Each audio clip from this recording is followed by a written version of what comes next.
और महाराज लाला जब भयो ना नंद बाबा के, तो नंद बाबा एक अटारी पर बैठ गए और संवंत कह दी अपने अपने घर से बर्तन ले आओ, जितनो बड़ो बर्तन उतने लड्डू दूंगो। लेकिन यहाँ का हेरो है, यहाँ पे एक कोने में तो भानु बाबा बैठ करके बर्तन भी दे रहे हैं बड़े बड़े, और फिर उन बर्तनन में भर भर के लड्डू भी दे रहे हैं, रतन दे रहे हैं, आभूषण दे रहे हैं। महाराज इतनो सब देख करके नंद बाबा बोले अरे मेहर मुंह को तो लगी हमारे लाला को उत्सव बढ़िया भयो, लेकिन ये वृषभानु बाबा की लाली के उत्सव के आगे तो ऐसा लग रहा हो कोई छींटा होगा हमारे लाला को उत्सव, इतनो बृहद उत्सव।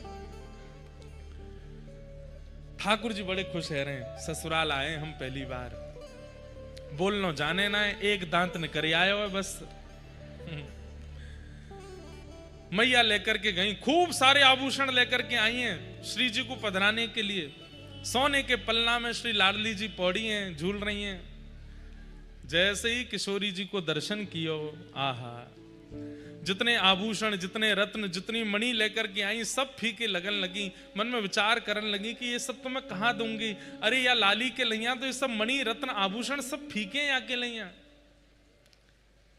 मन में बड़ी व्यथित है गई कि मैं लाली की सुंदरता की योग्य कोई वस्तु लेके नहीं आई अपने साथ में, और जबकि असंख्य सैनिक और असंख्य ब्रजवासियों के संग डलियाओं में भर भर के रत्न लाई हैं, लेकिन वो सब किशोरी जी की सुंदरता के आगे फीका लग रहा है। नंद रानी बड़ी व्यथित है गई, बोले अब मैं तो लाली के काज कछु लाई ना योग्य। इतने में गोद में बैठे हुए ठाकुर जी ने अपने आप भारी करन लगे, बोले मैया मैं बैठो तो हूं रतन, तू और रतन ने काय को देखे मुंह पे नेक ध्यान दे। अब मैया नेक नेक में संभाले लाला है, ऊंचो करे फिर लटक जाए नीचे। मैया को ध्यान ही ना जा रहा लाला पे, वो सोच रही कोई रत्न नहीं लाई। अरे नंद बाबा हमारे गोकुल में ऐसा कोई आभूषण नहीं है, ऐसा कोई मणि नहीं जो वृषभानु लाली को दियो जा सके। ठाकुर जी फिर चोटी पकड़े, हाथ पकड़े, खोचा मारे, नेक मोह तो देखो मैया।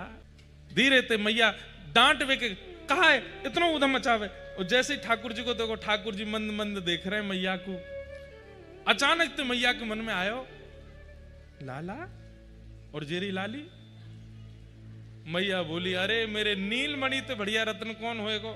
तुरंत ठाकुर जी लिए और श्री किशोरी जी के ऊपर 8 बार बारे, जैसे कोई की नजर उतारे ऐसे ठाकुर जी 8 बार बारे, और 8 बार बार करके किशोरी जी के पलना में ही लाल जी सुवाए दिए।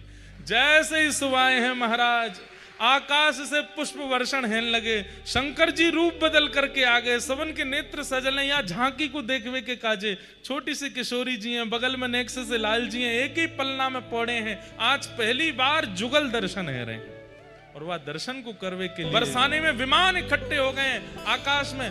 भानु बाबा को जा जा करके कह रहे हैं ब्रजवासी, बाबा बाहर कछु अजीब से बादल आए हैं। बाहर आए करके देखे तो बादल नहीं है, चमक रहे हैं आकाश में, एक यहाँ एक यहाँ एक यहाँ एक यहाँ। थोड़े जब नीचे आए तब देखे चतुर्मुख ब्रह्मा जी खड़े हैं हाथ जोड़ करके। इधर देखे साक्षात वरुण जी खड़े हैं, और सब पुष्प वर्षण करके भानु बाबा के अंगना में प्रगटी श्री किशोरी जी को वंदन कर रहे हैं। भाई सब देवता किशोरी जी से क्या मांग रहे हैं, कितना सुंदर बात, क्या मांग रहे हैं। ब्रजवास ही दीजे, ब्रज रज दीजे, चरण शरण रख लीजे, चरण शरण रख लीजे।